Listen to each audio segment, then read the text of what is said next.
മലയാളികളായതുകൊണ്ട് തന്നെ നമുക്ക് ഭയങ്കര ബുദ്ധിയാണ്. അതുകൊണ്ട് തന്നെ എല്ലാവരെയും കണ്ണടച്ചങ്ങ് വിശ്വസിക്കും. ദൈവമക്കളാണെങ്കിൽ പിന്നെ പറയുകയും വേണ്ട. നമ്മൾ കാണുന്നതും അറിയുന്നവരെല്ലാം നല്ലവരാ. ഒരു നിമിഷം ഒന്ന് ചിന്തിച്ചേ, നമുക്ക് ഏറ്റവും കൂടുതൽ പണി കിട്ടിയിട്ടുള്ളത് എവിടെ നിന്ന്, ആരിൽ നിന്നാണ്? ഇങ്ങനെ ചിലരെ നല്ലവരെന്ന് നമ്മളങ്ങ് കരുതും. അവരുടെ തുടക്കമൊക്കെ അങ്ങനെ ആയിരിക്കാം, ഗംഭീരമായിട്ടായിരിക്കാം. അവർ സംസാരിച്ച് തുടങ്ങിയ, പറഞ്ഞു തുടങ്ങിയ, സ്നേഹിച്ചു തുടങ്ങിയ, അയ്യോ സ്നേഹിച്ചാൽ നക്കിക്കൊല്ലും എന്ന് പറയും പോലെ അത്രമാത്രം സ്നേഹമാണ്. കണ്ടുപിടിക്കാൻ എളുപ്പമാണ്. ഓവർ സ്നേഹം കാണിക്കുമ്പോൾ മനസ്സിലാക്കി മതി. അപ്പോൾ വിഷയത്തിലേക്ക് വരാം. അങ്ങനെ എല്ലാവരെയും അങ്ങ് വിശ്വസിക്കേണ്ട. ശ്രദ്ധിച്ചോ? അങ്ങനെ വിശ്വസിച്ച് നിങ്ങൾക്ക് പണി കിട്ടിയിട്ടുണ്ടെങ്കിൽ ഇനി പണി കിട്ടാതിരിക്കാനും അവിധത്തിൽ കിട്ടിയ പണിക്കൊരു മറുപടി ദൈവത്തിലൂടെ അവർക്ക് കിട്ടുന്നത് കണ്ട് ദൈവത്തെ സ്തുതിക്കുവാനും നിനക്ക് അവസരമുണ്ട്. ഞാൻ രതീഷ്, നിങ്ങളായിരിക്കുന്നത് പ്രഷർ ഫാമിലിയുടെ പ്രഭാതമൻ എന്ന പ്രതിദിന വചന സന്ദേശത്തിനൊപ്പം.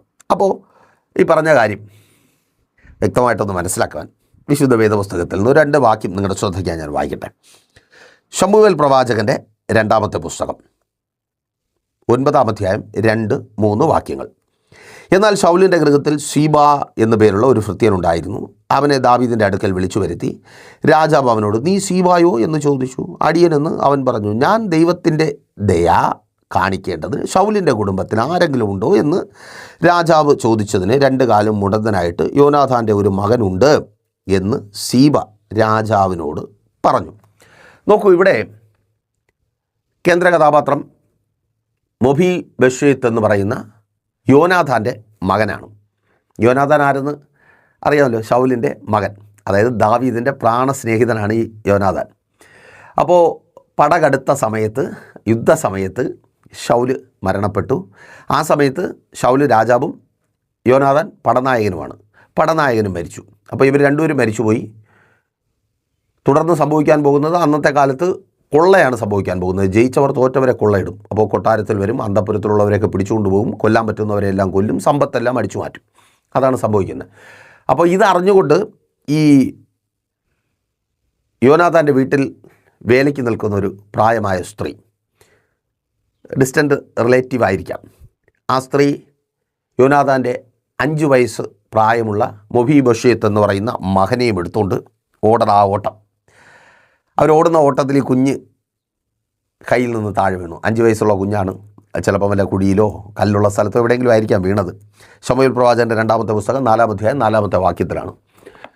അപ്പോൾ അങ്ങനെ ആ കുഞ്ഞിൻ്റെ കാല് രണ്ടും മുടന്തായിപ്പോയി. കാല് സുഖമില്ലാത്ത കുഞ്ഞ്, ട്രീറ്റ്മെൻറ്റൊന്നും അവസരമില്ല, ജീവൻ രക്ഷിക്കാനുള്ള ഓട്ടമില്ല. അങ്ങനെ ഓടി അവർ അതിർത്തി പ്രദേശത്ത് പോയി താമസിക്കുക. അങ്ങനെ കുറേ കാലം കഴിഞ്ഞു. ദാവീദ് സിംഹാസനത്തിലെത്തി. അപ്പോൾ ദാവീദിന് യോനാഥാനെ ഓർമ്മ വന്നു, അല്ലെങ്കിൽ ദൈവം ദാവീദിനോട് യോനാഥാനെക്കുറിച്ച് സംസാരിച്ചു. ദാവീദിൻ്റെ ദയ അനുഭവിക്കേണ്ട ആരെങ്കിലും യോനാഥാൻ്റെ ഭവനത്തിൽ ശൗലിൻ്റെ കുടുംബത്തിലുണ്ടോ? അപ്പോൾ ദാവീദ് അന്വേഷിക്കുകയാണ്. അപ്പോൾ അന്വേഷിക്കുമ്പോൾ ശൗലിൻ്റെ വേലക്കാരനായിരുന്ന ഒരു വ്യക്തി, സീബ എന്നൊരു വ്യക്തി ഉണ്ടെന്ന് ശൗലിന് അറിവ് കിട്ടി. ആ സീബയെ അടുക്കൽ വിളിക്കുകയാണ്. അപ്പോൾ നോക്കിയേ, ഈ മൊബി ബഷീത്ത് എന്ന് പറയുന്ന 5 വയസ്സ് വരെ ആരോഗ്യമുള്ളവനായിരുന്നു. തുടർന്ന് തൻ്റെ ധാത്രി എടുത്തുകൊണ്ട് പോകുമ്പോൾ വീണ് മുടന്തനായി തീർന്ന് തള്ളപ്പെട്ടു പോയ രാജകുമാരനായിരിക്കേണ്ട, എന്നാൽ ഒരു ഭിക്ഷക്കാരനെ പോലെ ജീവിക്കുന്ന ഈ കുഞ്ഞിന് ഒരു അവസരം ലഭിക്കുകയാണ്. അപ്പോൾ ഇവിടെ ആ അന്വേഷണത്തിനുള്ള ഉത്തരമാണ് ചിന്തയ്ക്കായി വായിച്ച വാക്യത്തിൽ നിങ്ങൾ കേട്ടത്. ദാവീദ് ചോദിക്കുകയാണ്, ശൗലിൻ്റെ കുടുംബത്തിൽ ആരെങ്കിലും ഉണ്ടോ? ഉടനെ സീബ പറയുകയാണ്, ഉണ്ട് യജമാനനെ ഉണ്ട്. അവിടെ 2 കാലും മുടന്തായിട്ടുള്ള മൊബി ബഷീത്ത് എന്ന് പറയുന്ന ഒരുവനുണ്ട്. എന്ത് നല്ല കാര്യമല്ലേ? അപ്പോൾ നോക്കൂ, ഈ മൊബി ബഷീത്തിനെ സംബന്ധിച്ച് സീബ ചെയ്തത് എന്ത് നല്ല കാര്യമല്ലേ? ഇത് തന്നെ നമ്മുടെ ഏറ്റവും വലിയ കുഴപ്പം ഇത് തന്നെ. എല്ലാത്തിനും കൂടെ ചിലർ നിൽക്കും അല്ലേ, നമ്മളെ കൊണ്ട് കുഴി ചാടിക്കാൻ വേണ്ടി വലിയ കാര്യമൊക്കെ പറഞ്ഞ് ആ കടത്തിലോട്ട് പോയി വീണതിനുള്ള കാരണം ഒരു നിമിഷം ഒന്ന് ചിന്തിച്ച് നോക്കി. ഇത്രയും വലിയ കടം വന്ന് കയറിയത് ചിലരിങ്ങനെ കൂടെ നിന്നുകൊണ്ടല്ലേ. ഇതിൻ്റെ വീട്ടിനകത്ത് ഈ പ്രശ്നമെല്ലാം ഉണ്ടായത് സിസ്റ്ററെ. ചിലരിങ്ങനെ കൂടെ നിന്ന് എരികേറ്റി അപ്പോൾ എന്തൊരു സ്നേഹമാണ്, അവളങ്ങനെ പറയുന്നുണ്ടെങ്കിൽ, എന്നെ ഇത്രമാത്രം സ്നേഹിക്കുന്ന അവളങ്ങനെ പറയുന്നുണ്ടെങ്കിൽ എൻ്റെ ഭർത്താവിന് കുഴപ്പമുണ്ട്. ഇവരൊക്കെ ഇങ്ങനെ പറയുന്നുണ്ടെങ്കിൽ, എന്നെ ഇത്രയും സ്നേഹിക്കുന്ന ഇവരൊക്കെ ഇങ്ങനെ പറയുന്നുണ്ടെങ്കിൽ എൻ്റെ ഭാര്യ ശരിയല്ല. എൻ്റെ കൂട്ടുകാരനല്ലേ, അവൻ പറയുന്നുണ്ടെങ്കിൽ പിന്നെ ഈ ജോലി വേണ്ട. വിട്ടുകളയാം, അവനെനിക്ക് വഴി തുറന്നു തരും. അങ്ങനെ ജോലി പോയി ചൊറിഞ്ഞു കുത്തിയിരിക്കുന്ന ചിലർ ഈ ശബ്ദം കേൾക്കുന്നുണ്ട്. ഇതോടെ നിർത്തിക്കോ. അവൻ ആരെങ്കിലും പറയുന്ന കേട്ട് അല്ലേ ബ്രദറെ, അവർ പറയുന്ന കേട്ടാ എടുത്തു ചാടിയാൽ കുടിച്ചു മരിക്കും. പഴഞ്ചൊല്ല് പഴയതാണ്, നമ്മൾ മറന്നുപോയി തോന്നുന്നു. പുതിയ ജനറേഷനൊക്കെ എത്തിയപ്പോഴത്തേക്ക് പഴഞ്ചൊല്ലിൽ പതിരില്ലെന്ന്. എടുത്ത് ചാടിയതാ പ്രശ്നം. മക്കളെ അതല്ലേ കൂട്ടുകാർ പറയുന്ന കേട്ടപ്പോൾ കൂട്ടുകാരുണ്ട്, അമ്മയപ്പനും പോയി പണി നോക്കാൻ പറയാം, എൻ്റെ കൂട്ടുകാരാണ് എനിക്കെല്ലാം എന്ന് പറഞ്ഞ് എടുത്ത് ചാടിയതാണ്. ഇപ്പം പുറത്ത് വരാൻ പറ്റുന്നില്ല. മദ്യമായി, ലഹരിയായി, മയക്കുമരുന്നായി, വിദ്യാഭ്യാസം പോയി, പരാജയപ്പെട്ടു, നല്ലതെല്ലാം നഷ്ടപ്പെട്ടു, വല്ലാത്തൊരവസ്ഥയാണ് അല്ലേ ബ്രദറെ? അല്ലേ സംഭവിച്ചത്? അതല്ലേ അങ്ങനെ വിശ്വസ്തരെന്ന് കരുതിയ ചിലർ അവരുടെ വാക്ക് കേട്ട് നമ്മൾ ചിലപ്പോൾ അവരൊക്കെ അങ്ങ് വിട്ടുപോയി, നമ്മുടെ കഷ്ടകാലം എന്ന് പറഞ്ഞു. പക്ഷേ അങ്ങനെയാ ചിലർ. ഇവിടെ നോക്കിയേ, ഈ സീബ പറഞ്ഞത് നല്ല കാര്യമൊന്നും നമുക്ക് തോന്നും. പക്ഷേ സീബ പറഞ്ഞത് നല്ല കാര്യമാണോ അതറിയണമെങ്കിൽ കുറച്ച് മുൻപിലോട്ട് പോകണം. ശമൂവേൽ പ്രവാചകൻ്റെ 2-ാമത്തെ പുസ്തകത്തിൻ്റെ 5-ാം അധ്യായം 8-ാമത്തെ വാക്യം. അവിടെ ഇങ്ങനെ രേഖപ്പെടുത്തപ്പെട്ടിരിക്കുന്നത് നിങ്ങൾക്ക് കാണുവാനായിട്ട് കഴിയും. ഞാനൊന്ന് വായിച്ചു തരാം. അന്ന് ദാവീദ് ആരെങ്കിലും യെബൂസ്യരെ തോൽപ്പിച്ചാൽ അവൻ നീർപ്പാത്തിയിൽ കൂടി കയറി ദാവീദിന് വെറുപ്പായിട്ടുള്ള മുടന്തരെയും കുരുടരെയും പിടിക്കട്ടെ എന്ന് പറഞ്ഞു. അതുകൊണ്ട് കുരുടരും മുടന്തരും വീട്ടിൽ വരരുത് എന്നൊരു ചൊല്ല് നടപ്പിലായി. ആരുടെ വീട്ടിൽ? ദാവീദിൻ്റെ വീട്ടിൽ. ആർക്ക് സ്ഥാനമില്ല? കുരുടനും മുടന്തനും സ്ഥാനമില്ല. മൊഫീബശേത്ത് എന്താണ് രാജാവിനോട്, സീബ എന്താണ് രാജാവിനോട് പറയുന്നത്?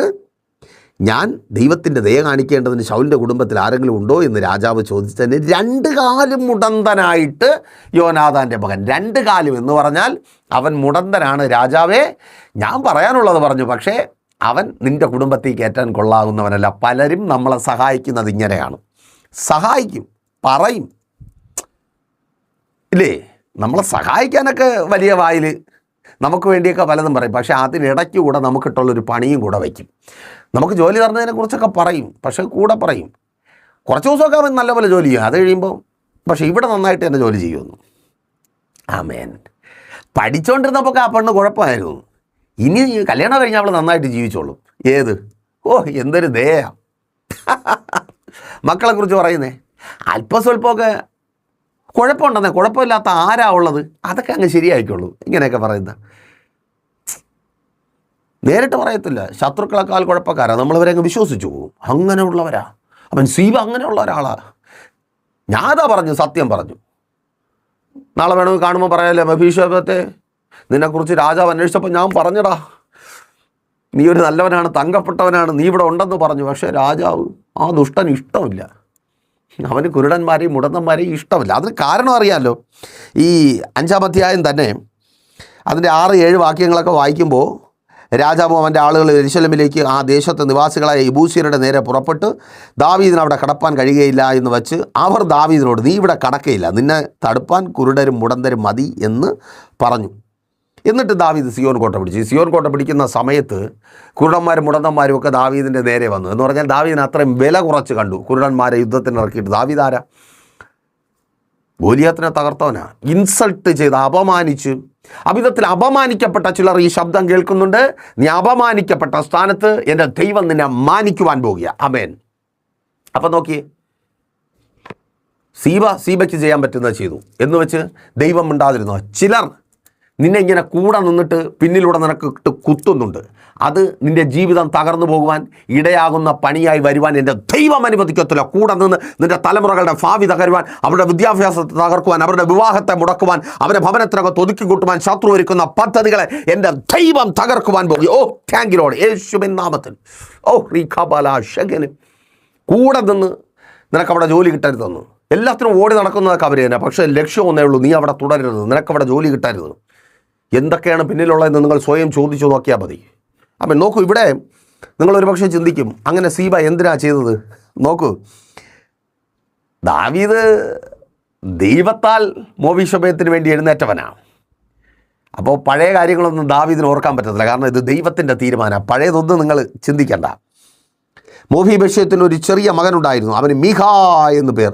സീബയുടെ വീട്ടിലുള്ളവരൊക്കെയും മോബിഷബത്തിന് ഭൃത്യന്മാരായിത്തീർന്നു. ഇങ്ങനെ മെഫീബോശെത്ത് യെരൂശലേമിൽ തന്നെ വസിച്ചു. രാജാവിൻ്റെ മേശയെങ്കിൽ ഭക്ഷണം കഴിച്ചു പോന്നു.